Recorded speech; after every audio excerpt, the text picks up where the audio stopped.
Merhaba arkadaşlar, yepyeni haberlerle karşınızdayız. Mert Ramazan Demir yeni sevgilisiyle görüntülenmişti. Mert Ramazan Demir yeni sevgilisiyle Bodrum'da dudak dudağa görüntülenmişti. Ünlü isim sosyal medyanın diline düştü.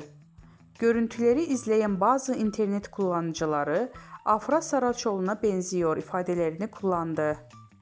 Mert herkeste Afra'yı arayacak ama bulamayacak ve onu geri dönecek. Zaten Afra ile dizi için sevgiliydi. Dizi bitti, Afra da bitti. Olan Mert Yazıcıoğlu'na oldu şeklinde yorumlarda bulunmuştu.